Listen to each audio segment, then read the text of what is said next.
구독, 알림 설정까지 부탁드립니다. 오늘도 우리 사는 이야기 찾아주셔서 감사합니다. 사연자분이 보내주신 이야기 시작해 볼게요. 안녕하세요. 저는 오늘 저의 죄를 누구에게라도 말하고 털어놓고 싶어 이렇게 글을 쓰게 되었습니다. 제 나이는 70을 눈앞에 두고 있는 여자입니다. 전 어려운 시절에 태어나서 어렵고 힘들게 자랐지요.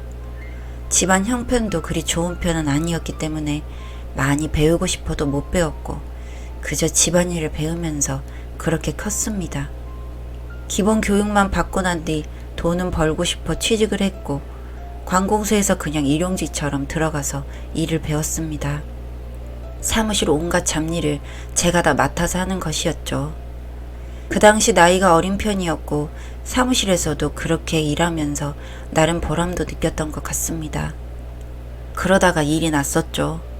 그래도 같은 사무실에서 일을 한다고 어린 저도 함께 회식 자리에 챙겨주곤 했었는데 그렇게 술을 마시고 회식 자리에서 같이 시간을 보내면서 당시 나름 직급 있던 분이 저에게 관심을 보였습니다. 평소에도 저에게 일을 가르쳐주면서 다정하게 대해주고 잘 챙겨주던 분이셨죠. 일한 경력이 꽤 되는 분이었다 보니 나이 차이는 꽤 났습니다. 순진했던 저는 그렇게 챙겨주시고 하는 것이 감사했고 단순히 그것을 그냥 호의로 받아들였던 거죠. 그런데 그 사람은 아니었던 겁니다. 회식이 있던 날에 술에 조금 취한 저를 여간병으로 데리고 가서 저에게 몹쓸 짓을 했습니다. 그냥 평범하지만 나이가 많은 남자였다면 문제가 없었을 텐데 그 남자는 유부남이었습니다. 이미 그 사람에게는 자식이 둘이나 있는 상태였습니다. 그렇게 밤을 보내고 난 뒤 전 충격 속에 몇 날 며칠 알아 누웠습니다. 부모님에게도 차마 말할 수 없는 그런 고통의 시간이었습니다. 그런데 저에게 더 충격적인 일이 일어나게 되었죠. 네, 그 하룻밤에 임신이 덜컥 되어버린 것입니다. 이미 며칠을 결근한 상태였고 저는 도저히 그 사람의 얼굴을 볼 수도 없고 신고를 할 수도 없고 그런 상황이었기 때문에 직장을 그만둔 상태였는데 그로부터 5개월이 지나서야 임신이란 걸 알게 되었죠. 매달 있어야 할 것이 없었지만 워낙 불규칙했던 저였기 때문에 그냥 지나갔던 것 같습니다. 그런데 점점 배가 불러왔고 엄마에게 끌려가 병원에서 확인하니 임신이었죠. 그 이후로의 일들은 정말 끔찍했습니다. 저는 정말 죽고 싶었습니다만 그 당시 아이를 지을 수도 없는 지경이 되었고 부모님은 남자가 누구냐고 다그쳤고 그 작은 시골 동네에서 순식간에 그 남자의 아이라는 것이 들통나게 되었죠. 제 입으로 말하지 않았는데 어느 날 그 남자의 와이프가 저희 집으로 들어와서 제 머리를 잡아당기고 절 때리며 소리를 질러서 부모님까지 알게 되었습니다. 그 여자는 저에게 온갖 모진 말과 폭력적인 말들을 퍼붓고 갔습니다.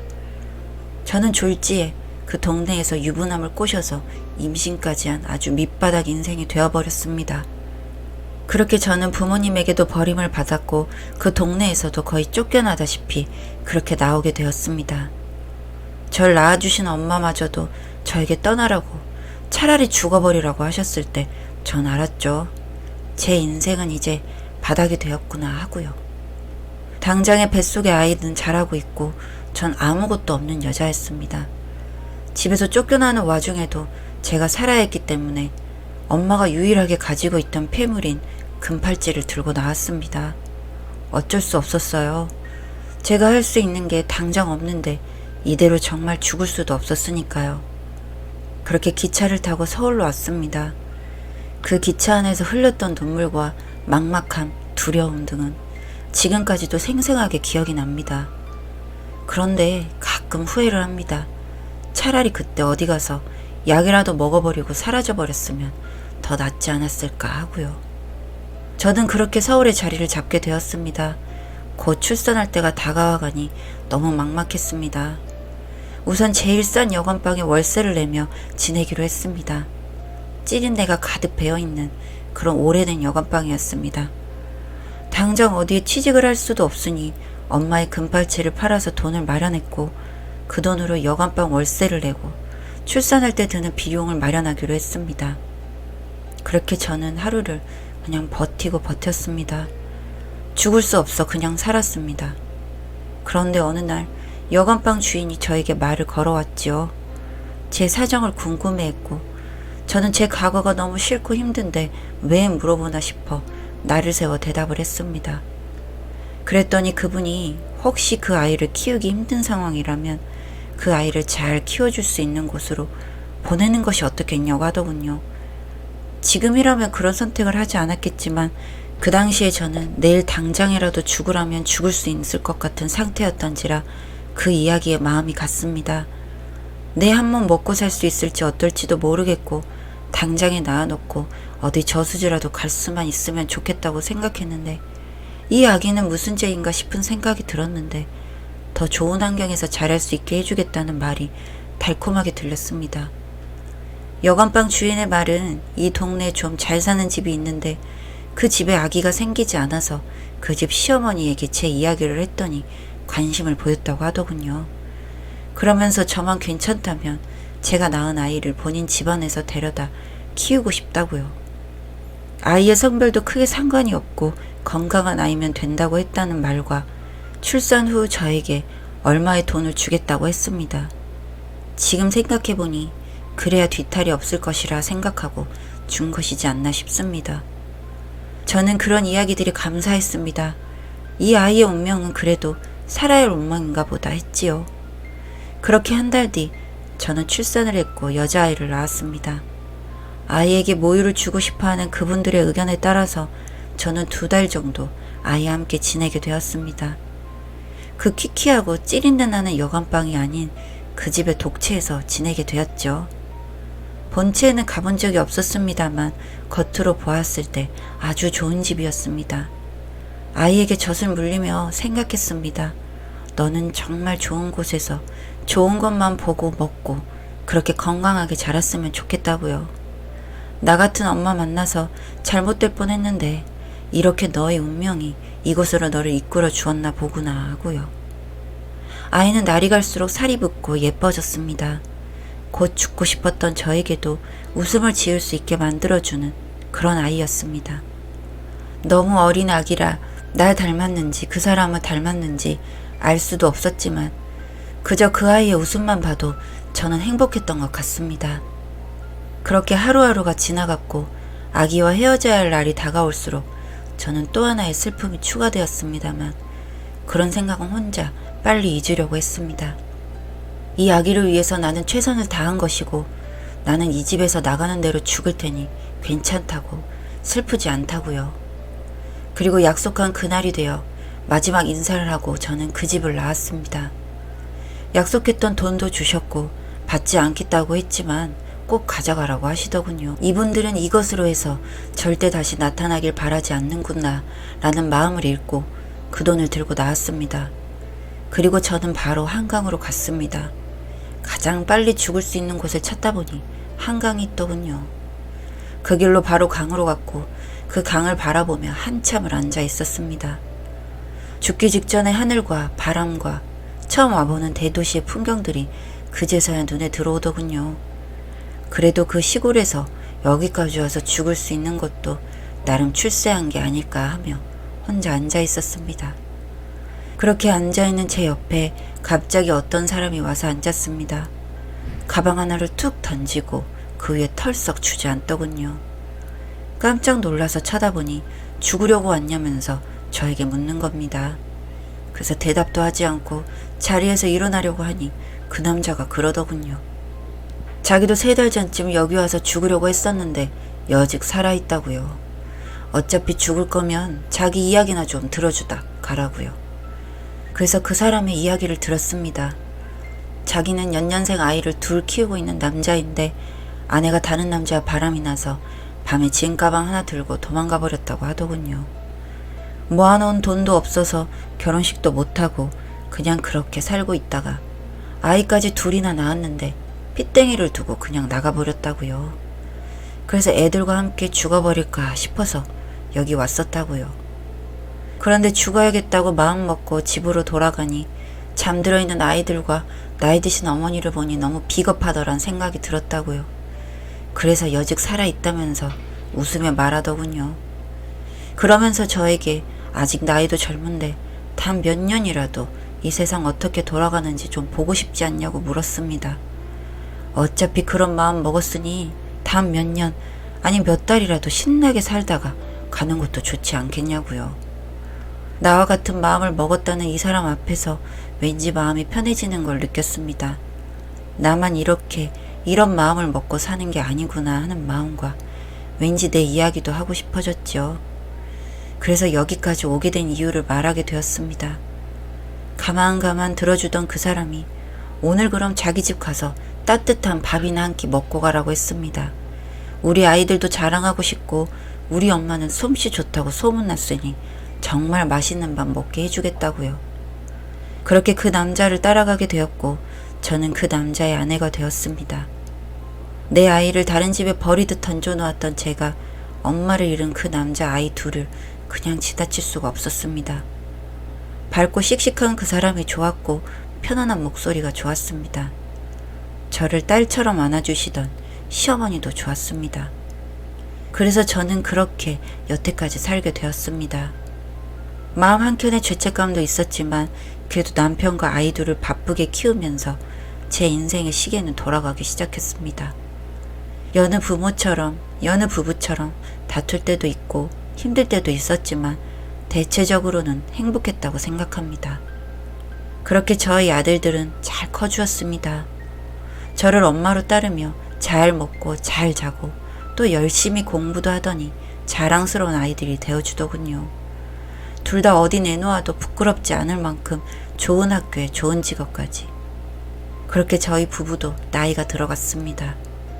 이렇게 행복했던 날들을 제가 너무 양심 없이 즐기고 있었나 봅니다. 영원할 줄 알았는데 그게 아니더군요. 다들 잘 키워놓고 보니 또 하나 걱정인 것이 부모로서 자식들의 배우자를 만나게 해주고 싶다는 생각이 들었습니다. 하지만 저는 남편이나 이런 것은 억지로 할 수 없다는 생각에 아들들이 데리고 올 여자를 기다렸지요. 그러다 보니 어느 날 좋은 소식이 들려왔습니다. 첫째 아들이 결혼하고 싶은 여자가 있다면서 데리고 온 것입니다. 남편과 저는 마음이 너무 들떴습니다. 너무 행복했지요. 내 아들이 선택한 여자라면 저는 무조건 좋다고 생각했습니다. 그래서 들뜬 마음에 이것저것 물었지요. 아들도 그런 관심이 싫지는 않은 듯이 이야기를 시작했습니다. 그 아가씨에 대한 이야기들을 즐겁게 해나가던 아들이 잠깐 뜸을 들이면서 또 하나의 이야기를 하더군요. 하지만 한 가지 부모님이 어떻게 생각하실지 걱정인 부분이 있다고요. 그래서 떨리는 마음을 가라앉혀가며 무엇이냐 물었지요. 그랬더니 그 아가씨가 보육원 출신이라는 것입니다. 내심 마음이 그렇더군요. 사람 하나만 좋으면 되지 싶다가도 그래도 부모님이 계신 것이 좋은데 혹여나 보육원에서 자라오면서 마음에 상처가 많아서 우리 아들을 힘들게 하지 않을까 하는 걱정이요. 그런 걱정하는 마음을 아들도 아는지 전혀 걱정하실 필요가 없다면서 그냥 만나보시면 좋아하실 거라고 했습니다. 그렇게 그 아가씨를 처음 보는 날이었습니다. 남편과 저는 보육원 출신이라는 것에 너무 깊이 생각하지 말고 사람을 보자고 이야기를 했지요. 준비해두었던 식사를 하고 다가를 먹으면서 보니 참 예쁘고 성격도 좋은 그런 아가씨였습니다. 남편도 저도 내심 마음에 쏙 들었죠. 이런저런 이야기를 나누는 중에 그 아가씨가 먼저 이야기를 꺼내더군요.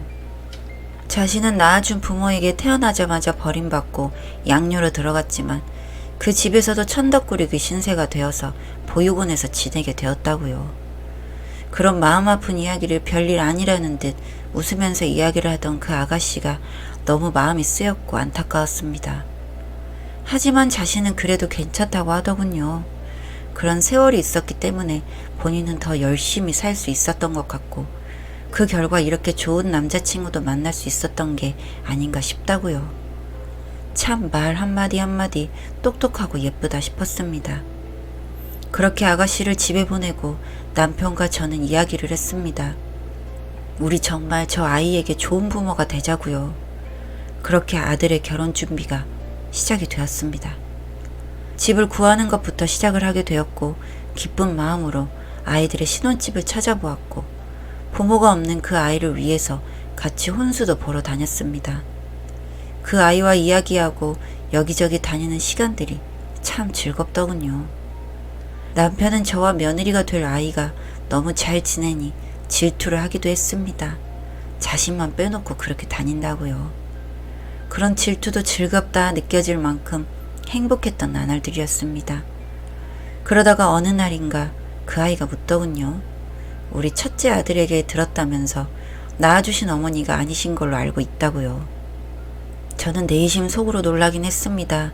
그런 이야기까지 벌써 했나 싶기도 했지만 숨길 일도 아니란 생각이 들더군요.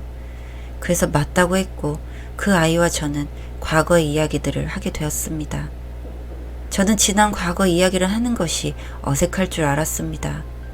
그 옛날 남편에게 말한 이유로 어느 누구에게도 이야기해 본 적 없던 죽고 싶었던 내 과거 이야기를 이 아이에게 하고 있는 제 자신을 발견하고는 저도 참 놀랐습니다.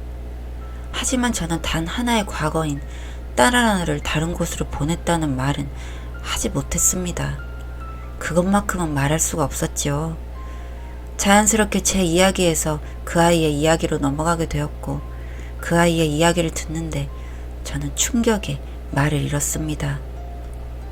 과거의 자신은 부잣집에서 지냈으나 그 집안에 아이가 생기면서 자신은 학대받기 시작했다고 하더군요.